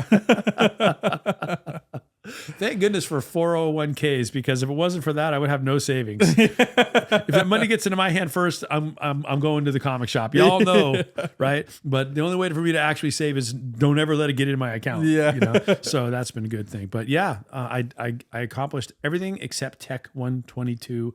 Unless you want to count the coverless incomplete version. It doesn't even have the splash page, which I can't count it, but it only cost me $50 to acquire it. So it's fun. It's fun. Yeah.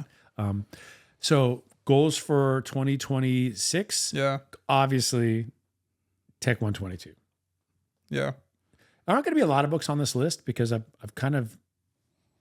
resetting to almost a whole new set of desires here. But Tech 122, I don't care what condition it's in, as long as the cover presents well. It's not a green label. So I've seen one or two where it's like, well, the back cover is missing. Yeah. But the front cover looks great. I'm not going to risk that coming back in a green label to want to do it. Yeah. But we know at least one 0.5 grade exists with a gorgeous presenting cover. Yeah. We know it exists. Maybe it'll come up for sale, and I'll be first in line for that book. Yeah. But anyway, Tech 122 with a cover that presents well. By presents well, I don't want any kind of distracting writing on the cover. If there's a little something, that's fine. But I've seen some with massive scribbles all over. Right. I don't want that. Or I don't want one where there's chunks of the cover missing. I'm buying it for the cover. So the cover's got to look good, good color, and sharp as can be expected for a book that age. Yeah. So, and we found out that could be almost any grade. Mm-hmm. So there it is. If I get that and that's all, that would be an amazing year. Yeah. So, because it's not cheap. Right. But anyway, so there's that. This one will not surprise you. I'm going to add one more Fantastic Four book, and that is Fantastic Four 13. Yeah. I want FF 13, and I would like it in at least a 5.5 or higher. If I could get a 6 or better, I'd like it. Because, I pretty much got whatever I could get my hands on in issues 1 through 13, 1 through 12. And 13's kind of in that same price range, but it's a little less. Yeah. It's the First Watcher, First Red Ghost. First Watcher is the reason for me. But being that it's not one of the major mega FF keys, I wouldn't mind if I could get in a 5.0 or 5.5. Yeah. Something like that. Doesn't have to be white pages, but I wouldn't be upset about that either. Yeah. So anyway, yeah, that's on the list for sure. So those two.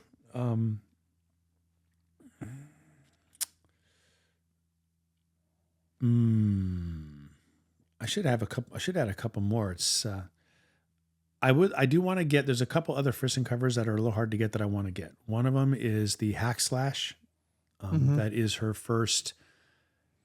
It actually precedes the Voltron in terms of when she was contracted to do it, but the Voltron published first. Oh, okay. So that's why. So I'd like to get that hack slash, and the value is a fraction of the Voltron for whatever reason. Yeah. So that one, I don't remember what issue it is. That and then there is another hack slash where it's just a portrait cover of a face up close, hack slash my first Maniac, I think it's called, and that's a tough to get Frisson cover, and it's kind of the beginning of the signature style that we all recognize. Of course. And that book is on my list too. So those two Frisson books. I mean, I really have nailed down a lot of really great Frisson, books. So I won't add any more to the want list. Those would be the two I'd like to add. Well, you're missing one of her biggest ones. Yeah, which one? The Ant-Man cover. Yeah. That one is.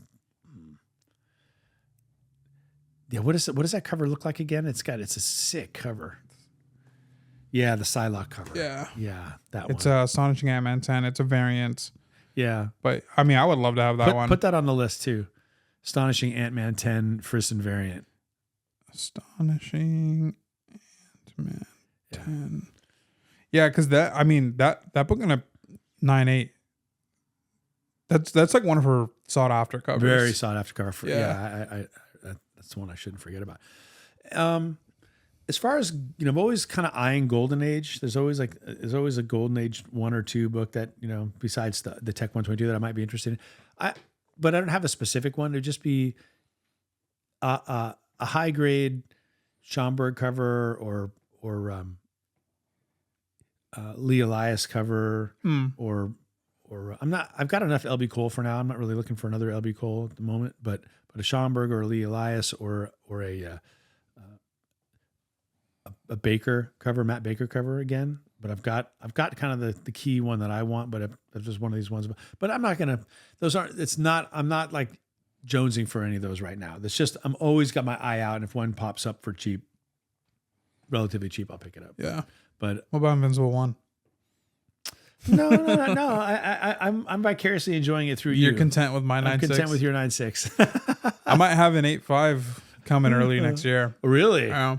Well, perhaps that will end up being one of those bonuses. I mean, I am a big believer in that book. Yeah. But yeah, I think if I get any of those books, I'll be happy. But Tech 122 is the grail that I'm seeking. Yeah. Above all other grails. That's the one that I'm going to have to sacrifice to get. Yeah.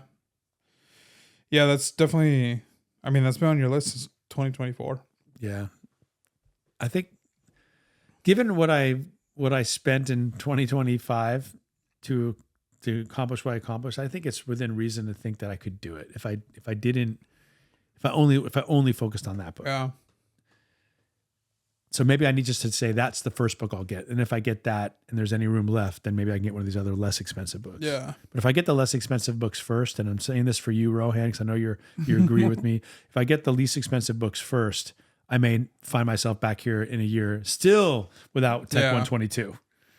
So that's that. I think maybe that just has to be the before all others. Yeah. The bay. Yeah. Yeah. All right. What about you? So I am starting to sell my collection. Okay. And I sold 2 books this last week. A big book that I really didn't want to sell, but I knew that would sell. But again, it's not a white pager, so I had no business keeping it. Yeah, that's right. You're very focused. I sold my ASM 50 First Kingpin. It's a 5.5. And man, if that book doesn't look like a 7.0. For real. It is a gorgeous book. Yeah.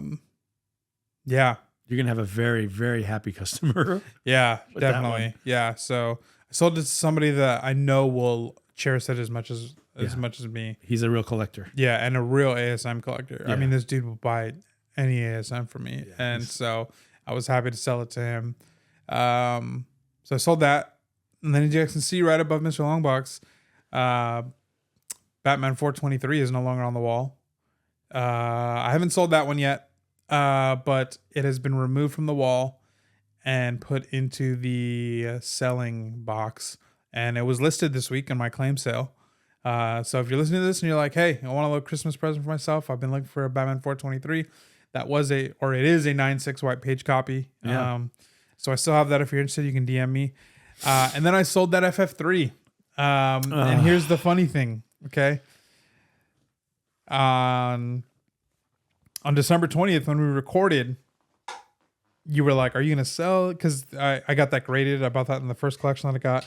Got it graded. Came back at 3.5. I love the cover. I still love the cover. And you were like, so what are you going to do? Like, you going to sell it? Because at the time, it's like, okay, I spent a lot of money on this collection. Now I need to make my money back. That's $1,000 plus book. So it's like that book is going to get me there. Yeah. Like, and you were like, what are you going to do? And I was like, man, I'm keeping this thing. I have to keep it. Yeah. Like, I love this cover too much. And I don't own it anymore. I've actually had it listed for a couple months. Yeah. Just try to sell it on claim sales, try to sell it on consignment pages. It just never moved. So I threw it up on eBay and somebody shot me a very reasonable offer. And they just were like, hey, Merry Christmas. Here's what I can offer. Thank you for considering. And I was like, I just did the math, like eBay calculator of what I cash out after the fees, because eBay fees aren't fun. And I was like, yeah, I would have sold it for that price. Like if somebody made me this offer on IG, I would have accepted that. So I was more than happy to. And so I shipped it off last night and I don't have it no more. Wow. Sorry, I still have mine. Yeah. But it's green label. But I forgot to mention, we were talking about mine. We did verify that it is a Kirby signature. Yeah, we did. On the splash page. Yeah. That was verified. But anyway, go ahead. Yeah. So then you might be asking, well, why are you selling your collection? Like, those are 2 big books that you've sold. And I mean, I started last week starting with my slabs, pulling all the books. I have 4 short boxes of slabs. I'm keeping 2 for now, and I'm selling the other half.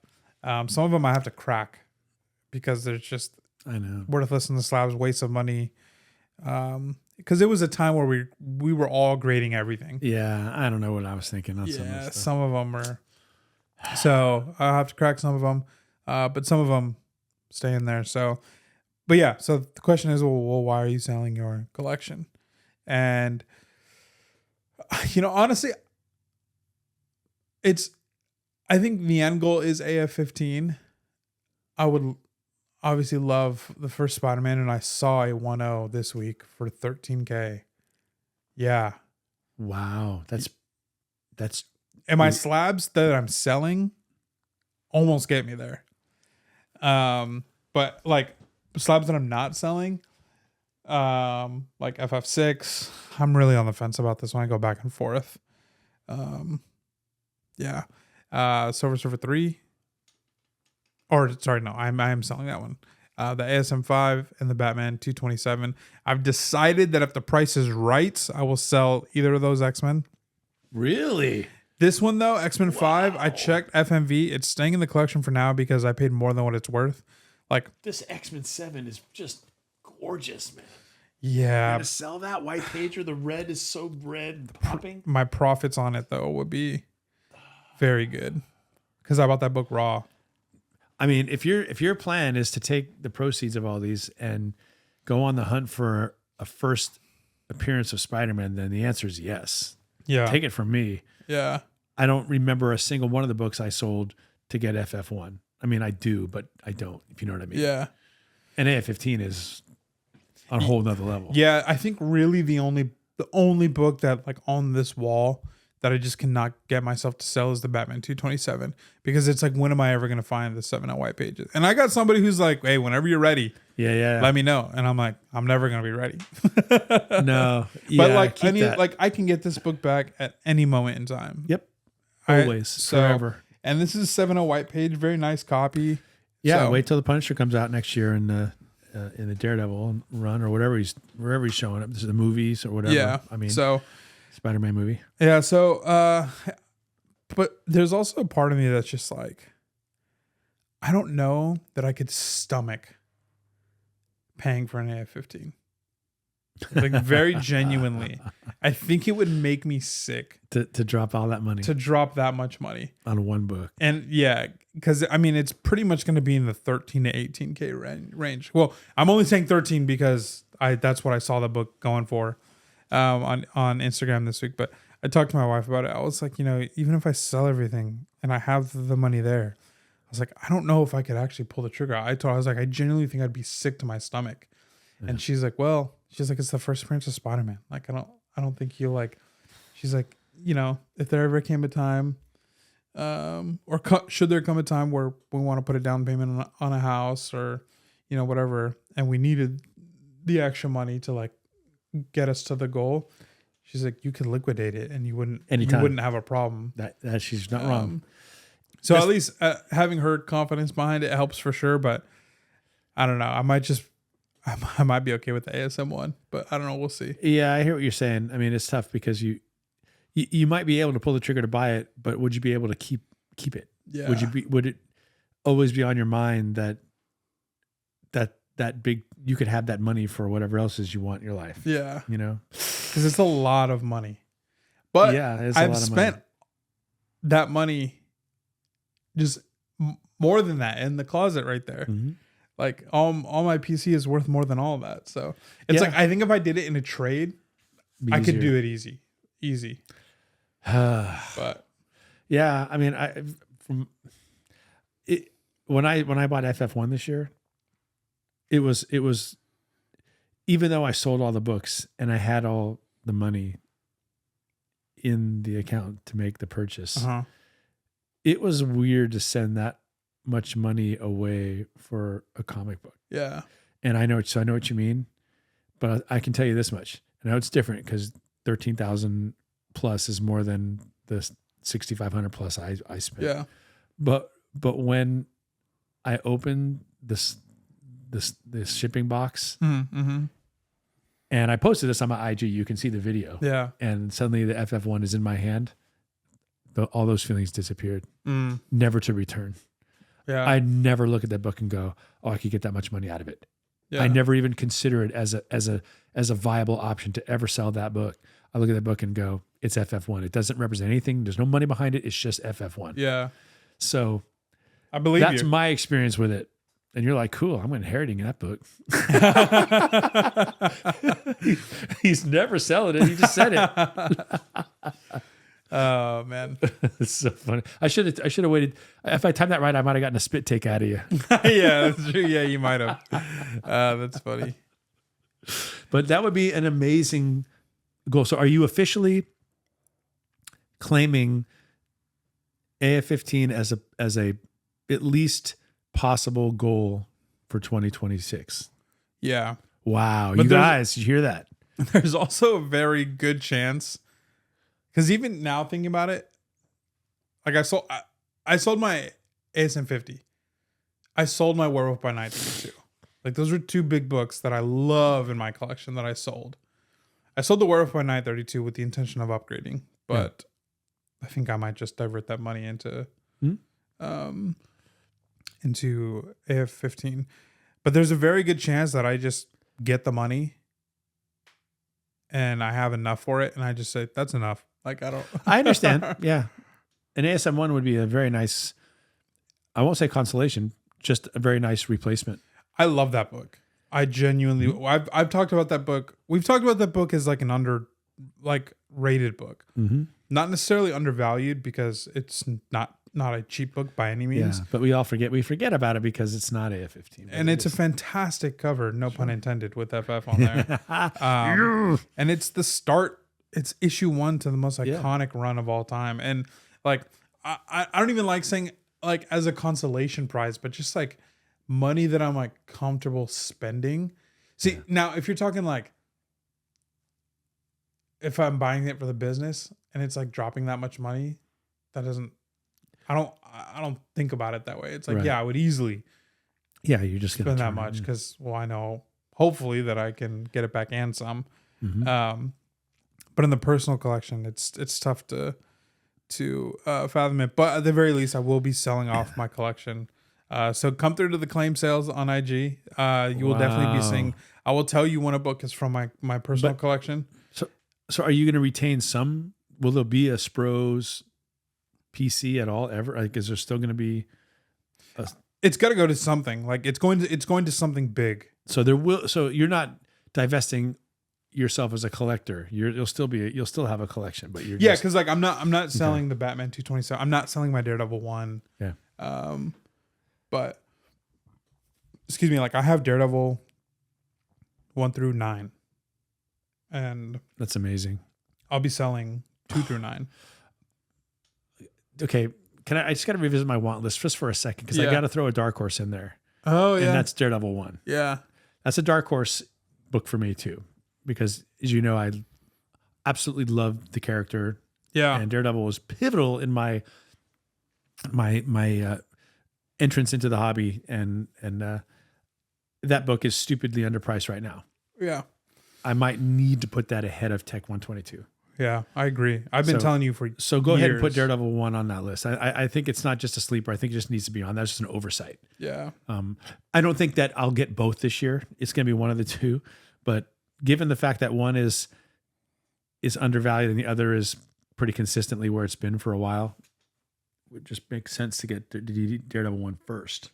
Daredevil 1 is like such an important book. I know. To you. It is to me. I have a poster of it. And just like that is like what you, I mean, yeah, you collected FF, but the Miller run is like, it's everything. Yeah. Daredevil. Okay. This is, I don't want to change subjects yet, but because I want to talk about the goals still. I have one other goal, and it's not about acquisition. It's about liquidation. Oh, okay. I need to cull my collection. I need to. What does that mean? Cull? I need to sell some books, man. Yeah. I have too many books. Another long box claim sale coming in?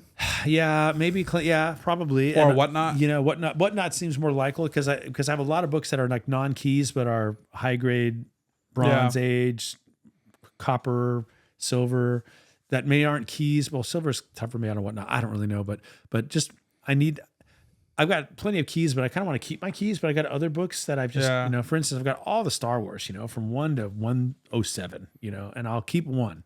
I'll keep issue 1. The rest can all go.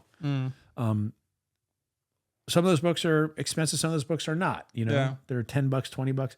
That feels like a Whatnot thing to me, unless I go on one of your claim sales and say, any Star Wars collectors, how much for all of these books? I can maybe do like that. But things like I have just too many, and I've decided there are certain books that I have that just don't have value necessarily. Yeah. That I'm ready just to be like, I'm going to go give them to the boys club. Yeah. I'm just going to take a long box full of books, and maybe there's going to be a Nova 1 in there, that story, down the road, maybe not, but I'm just going to find some kid somewhere who I want to get into the hobby and say, here you go. Yeah. Why are they in plastic? Well, because here's why. Yeah. But really, they're for you to read. Yeah. And I'd feel plenty good about that and make some room in my closet and maybe win somebody new into the hobby. Yeah. I'll have to write them an apology letter years later. But that's a goal of mine. Somehow I got to consolidate up into smaller amount of larger books and less other stuff. Yeah. I'm buying a lot of Miller covers, which is expanding my collection because he's done a lot. I'm buying all the Fristons whenever they come out, so that just keeps expanding. I'm not going to quit doing that. I'm reading Absolute Batman, so I'm buying a lot of that stuff. But I just can't. I have so many books that just. What am I doing with all these books? Yeah. What am I supposed? One of these days I'm going to move, and then what? Yeah. I mean, you've seen my closet, right? Yeah. It's just short box after short box, loaded of what though? Yeah. Valuable books, but nothing. Not like there's not any of these things lurking in there necessarily. Yeah. But anyway, so that's another goal of mine. Yeah, to not buy another short box. Yeah. But to do the opposite. Man. So no, we'll see what I end up with this year. But I mean, the fact that I sold ASM 50, like to me, because I love Spider-Man. I love Daredevil. He's a villain to both. So the fact that I sold that is like evidence that I'm trying to achieve something. Yeah. And I mean, broken record. Who knows if I'll end up, if I'll have the guts, I'll say that. Mm-hmm. If I have the stones to pay for an AF-15. I hope you do it because the AF-15 truly is a grail. Yeah. In the truest sense of the word. And it's a grail that is tethered to the biggest books in the hobby. In other words, an AF-15 gets involved in trades that include things like Batman 1. Yeah. Like I've seen trades like that suggested and made out there in the wild and at conventions and stuff like that. So you are now in the realm of the biggest books in the hobby. Yeah. You can get it. And I say that not just because it's a point of pride to own a book like that, but to say that you easily could turn that over. Yeah. No problem at all. And it's not one of those books that's going to go, you're going to lose money on. Yeah. If temporarily you're down on the book, just hang on, just wait. Right. And then it goes back up. Yeah. You just can't. I feel the same thing about FF1, and FF1 again is a fraction of what AF15 is. Yeah. Price wise, and I think even I actually don't think in significance, but I'm outvoted with that. So yeah, it is what it is. The hobby has spoken, but I hope you get it, man. Yeah, thank you. I'm gonna encourage you to get it, but ultimately it's gonna be your call, and you need to be happy with the decision. Yeah. So you have to make that decision. I think I will be just marginally less happy with an ASM one, but still very happy with an ASM one. Like, obviously, it's the first Spider-Man, so it's like obviously I'm not going to be as excited, but I love ASM one. I've always loved that cover. Like, I was about to say, well, what if you get an ASM1, and then 6 months later, I sell a bunch of books and get an AF15, but then I realized, no, I don't want to say that because then you're going to be actively rooting for my death. No, never, never that. No, I know, but yeah, either one would be amazing, man. It would be incredible. Yeah. I mean, it's kind of fun. I do like to sometimes think of our collections as combined in a weird way. They're not, but your win is my win. Like when you get a great book, I celebrate it as much as you do. I feel like welcome to the family, AF15. Like, yeah. If you get it, I feels like we got it. Yeah. So, or ASM1, if you get it, we got it. Yeah. So like when you got FF5, I was so stoked. I'm like, we got FF5. That's what it felt like, right? And I don't know if it felt that way when I got FF1, but it's a we thing. Like, we got it. It's it's in the family now. So yeah. I mean, there are some books that like, I mean, not in like a morbid way, but like just knowing that one day I'll inherit your collection. Yeah. And it's not like, that's about as good as a consolation prize as you could get. Yeah. And probably like the only benefit to that. But like when you got the FF1, there was definitely like that feeling of like, oh, this will one day. Unless you go to buy a house and you need to sell it. Or if in my will it says I want to be cremated with FF1. You're gonna say whatever legalities. Where's that reprint he's got? Whatever legalities I could get to go over that, I would say no. No, and you know that it would never be my wishes because I do feel it's a stewardship. I would never ever be part and parcel to the destruction of a piece of comic book history like that. That would never do that. Ever do that. I'd be like Mon running into the flames to grab as many of those books as I can get before the flames claim what they're going to claim. Yeah. When he and his wife lost their house and lost a good deal of his collection, I was happy to hear that he didn't lose everything. Yeah. He got the family and then he's like, all right, how much time I got? Yeah. Everything that's got a heartbeat's out. So now I go get the books. And respect. As all of us would be. Yeah. Mad respect, brother. I still think so. I mean, I've been telling you to get Daredevil 1 for a long time. But I think I think ASM 1 should be on your list too. Because it's such an iconic. Can't argue. It's got FF on the cover. Yeah. It's such an iconic. Is that their first crossover? Yeah, it's got to be. Yeah. It has to be. What else would I think that's the next title that comes out after because 6 months after FF1, because they would have never been on a gym cover. 6 months after A15, you get Spider-Man 1. I think it went Fantastic Four and then Spider-Man. I don't think Hulk didn't come out before. Did he? I don't know. Hulk came out. Yeah, but they didn't cross over into Hulk. No, what we know, Hulk came out coinciding with FF5 because FF5 has Hulk 1. Oh, right. Inside. So maybe Hulk did precede Spider-Man 1. It's amazing that I don't know this. You would think that this would be the obvious thing we would know. But yeah, check that out. See, I'm going with Spider-Man, but I might be wrong. Bless you. Excuse me. Okay, let's see. Keep You know what else I got in 2025 that was not on my list of goals, but I was really happy about? What was that? Was the first was that Twilight Zone. Oh yeah, The Miller. The first Miller artwork. It's a gold key. I had his first DC work, I had his first Marvel work, but his first actual work is the gold key Twilight Zone. Yeah. 87, I think. I bought that one. I cashed in my credit card points and got it on eBay. Yeah. Okay, so November 1961 is Fantastic Four 1. Okay.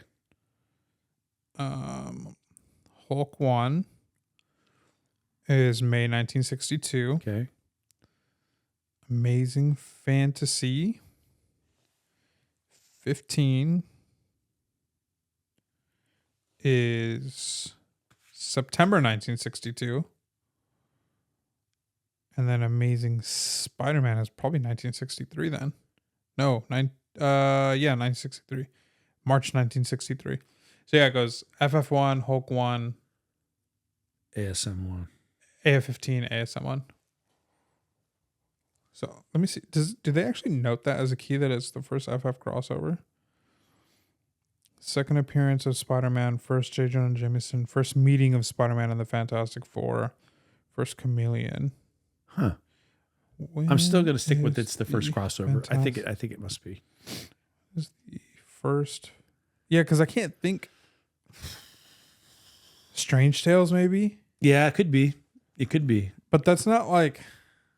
That's another thing I didn't even think about, getting FF appearances in Strange Tales, because you got me on that train with that cool Strange Tales book you gave me this last year too. That's a sick book. Oh, so it's tied according to Google AI. Okay. So let me pull up Strange Tales. Well, then the Strange Tales one's a lot cheaper. I'll tell you that. Yeah. Okay. So Strange Tales 106 and ASM 1 came out at the same time.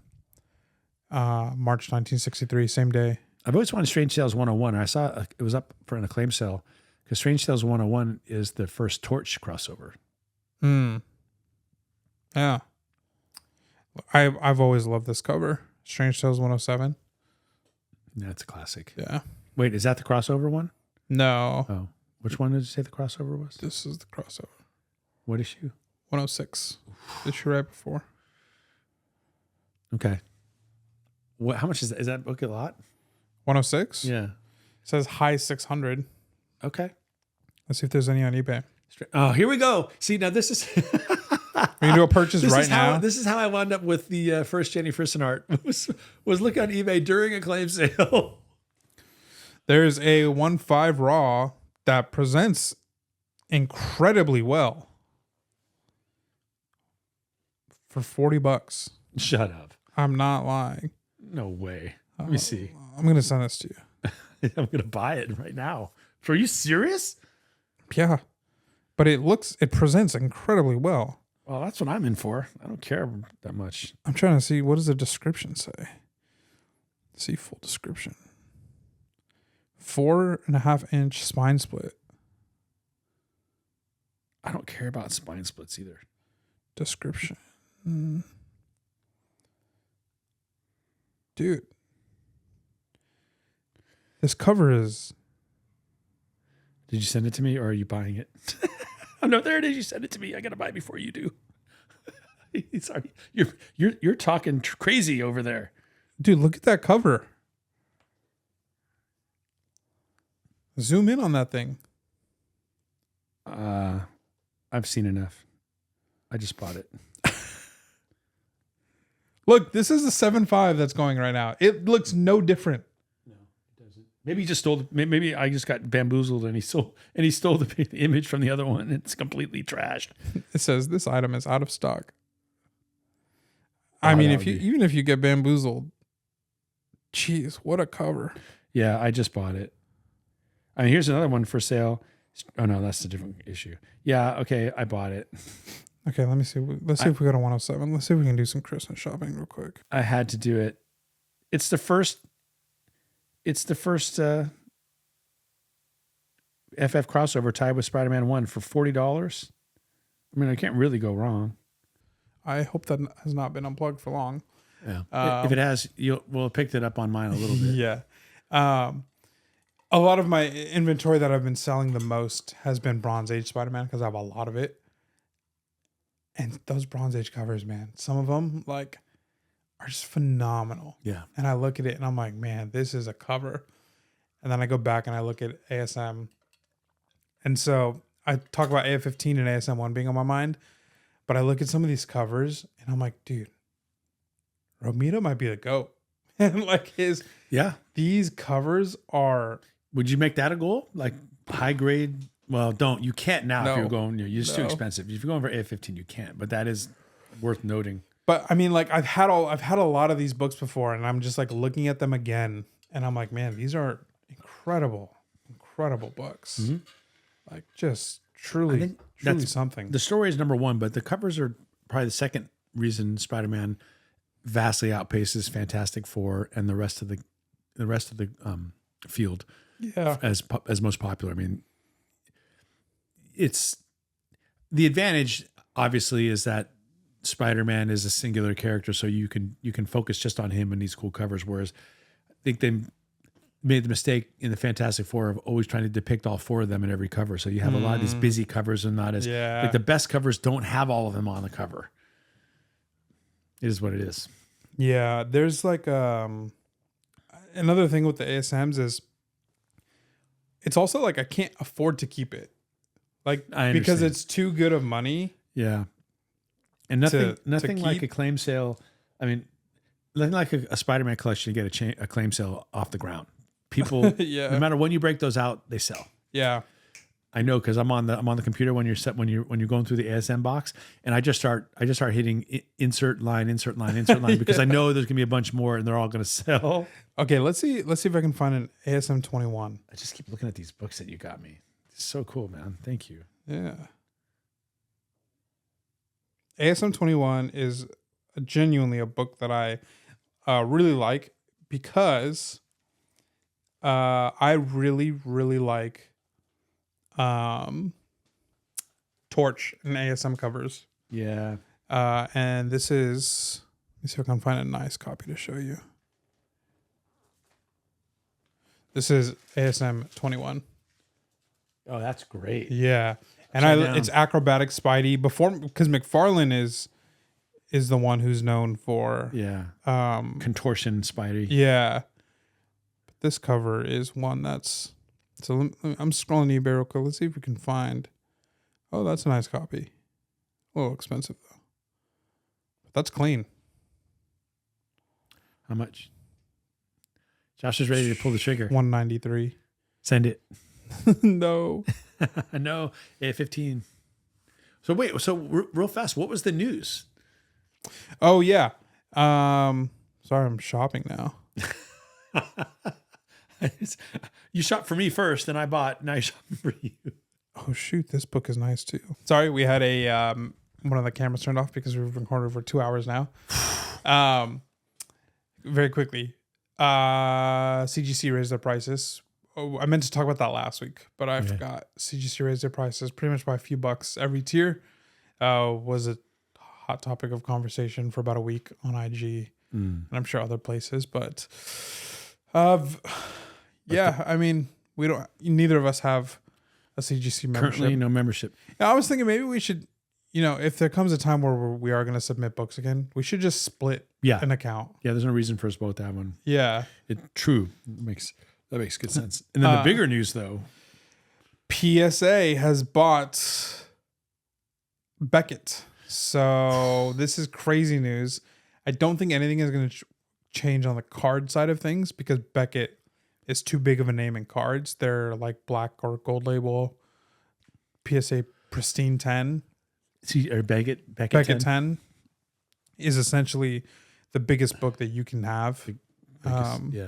Or biggest card. Like it's the most, from my understanding, like revered 10 in the card grading hobby. And then Beckett, of course, owns CBCS. That's where it's interesting. So, and we talked about this a little bit, and I pretty much said, I don't see a reason why PSA wouldn't just kill CBCS. Right. Or maybe not necessarily kill, but evolve it into a PSA. Like, why not change the Texas PSA headquarters, or sorry, Texas CBCS headquarters into a PSA Texas location? Because CBCS, as much as we like it, because we do like the slabs, they have a nice weight to them. They feel good in hand. Yeah. They're not squeaky. Like PSA slabs are squeaky and don't get Newton rings. Yeah. We, for all intents and purposes, we like CBCS. But if PSA is entering the game, I don't think CBCS, there's a lot of market research that they'll have to do and figure everything out. But it seems like that's really one that you could just take over completely as PSA and just put your PSA name over it and just have a PSA headquarter in Texas. And that would also, you just expand. I don't know where PSA, but I know that they're located here in LA. Right. But you get a location out in the middle of the country. Makes more sense. Central shipping. Yeah. So. Wow. Yeah. I think, I agree with you. That's the days of CBCS slabs are numbered. Yeah. I don't think PSA would want to compete with itself. And I don't think PSA rolled all that stuff out to dissolve their own slabbing service. Yeah. So probably makes sense. Yeah. So then the CBS slabs become nostalgic almost overnight. Yeah. Maybe. I don't know.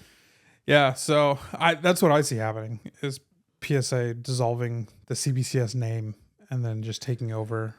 If they did, I wonder if they would offer a service where if you sent your CBS slab in, they'll reslab it in a PSA slab for a small fee. Interesting. Because I'd be down for that. Yeah, for sure. Because I really do think the PSA slabs look pretty slick. Huh. Yeah, they do look slick. Although I noticed something. So, you have the short box of slabs, and on the top with CGC, you can see what the book is. Same with CBCS. PSA, it's backwards, which doesn't make any sense. So the bottom? No. So you have it in. So you have the book, and then from the top you can read it, but it's flipped with PSA. Oh, so you got to put it in backwards to be able to read it front ways. Oh yeah, that's a mistake. They need to fix that. Yeah, I agree. Adjust that. So simple fix. Yeah. So help us out. Some other news is Doomsday trailers got leaked like big time, and people got fired over it. Reportedly. Yeah. Wow. Because it was like in the cutting room, like recording. Oh. Yeah. Not like people recording in like. Why would you put Avatar. Your job on the line for something like that? It can't be worth it. So, but So Avatar came out yesterday, so we'll see what happens with the trailer rollouts. Another trailer that maybe got leaked. People are still trying to figure out: is it AI? Is it not? The reason why why everyone's trying to figure out if it's AI or not is because it's so blurry and low quality. So it's like hard to the typical like signifiers of like, oh, this is AI. It's tough to see when it's low quality. So time will tell. But I think we should be getting because Spider-Man comes out before Spider-Man Brand New Day comes out before Doomsday. So we got to be getting a trailer. If we're getting a Doomsday trailer, we got to be getting a Spider-Man trailer soon. It's been kind of a dead time, so it'd be nice to get some of that going on again. But it makes sense because Marvel and DC have taken a step back as far as production, so we're going to get less. Yeah. All right, let's see. Just to end here, if I can find missing last page. I don't want it. If you can find a book to buy. Oh, this one's nice. Oh man. Oh, okay. While you're doing that, I gotta say, I've been watching The Defenders. Oh, really? And you know what's funny? I don't think I ever watched it. Really? Because I was certain that I'd watched it, but I don't remember any of it. And I'm not that old, But I'm about 4 episodes in. And I have to amend a statement that I made a couple weeks ago. Okay. In that statement, I said that I don't think Marvel has found the perfect casting for Elektra, and I repent of that. The Elektra the actress, and I can't pronounce her name, who plays Elektra in the Defenders and also in Daredevil, the current one, is perfect. Yeah, she's great. She's perfect. You don't know if she's gonna kill you or kiss you, Yeah. which is exactly Elektra. Yeah. When she's with Maddie and the whole thing, she's got this smoldering quality to her, while at the same time 100% deadly and confident in the fact that she's deadly. She is Elektra. She's perfect. Yeah, I love the scene in Daredevil. I think it's in season 2 when they find it's a flashback to when they're in college, and they're being like Bonnie and Clyde type, and they break into some rich person's house, and that's right. It turns out to be the fixer who fixed the match and got Matt Murdock's dad killed. Yes. And she like has them all tied up, and she's like lusting after Matt to just torment this guy. And he wails into him a little bit, and you can see she's just like got this like look of satisfaction that he's giving into this like darker part of him. Yes. But he ends up like giving up and like, no, I can't. And he starts crying because I think he realizes like it's not giving him the satisfaction that he thought it was going to give him. Elodie Young. Elodie Young. That's right. Yeah. She's great. I hope that they retain her if she shows up. Yeah. But yeah. So yes, I honestly don't know if I watched it. I don't remember, which makes no sense to me that I wouldn't. What episode are you on? 4. All right. And there's what, 6 or 7? 7, I think. Yeah. It's so good. I mean, the ending leads right into season 3. So you got to watch season 3 of Daredevil after this. And I will. Because it'll recontext season 3 for you. Because you'll be like, oh, that's why he's where he is. Yeah. So I've been watching instead of Pluribus. It's fine. You got a week till the season finale comes out, which is probably better. Where you can just binge it all the way through since you're not super into it. Yeah. Dev's been watching it, so she's filling me in a bit. It's good. On some new characters being added, which is nice. Yeah. Protagonist is still a miserable woman, but I guess it's fair. She had some bad things happen to her. I mean, who wouldn't be miserable in that situation? I would, if I get my hands on Air Force One, I might not be. That wasn't her though. Yeah. Yeah. All right. We got to wrap this up, man. Yeah. All right. Well, thank you guys. It's been a fun 2025. Yeah. Merry Christmas, everybody. Mm-hmm. Thank you so much for watching and listening all this year. Yeah. We really do appreciate you. And we'll see you next year. Yeah. Merry Christmas. Happy holidays. See you next year. See ya. Bye.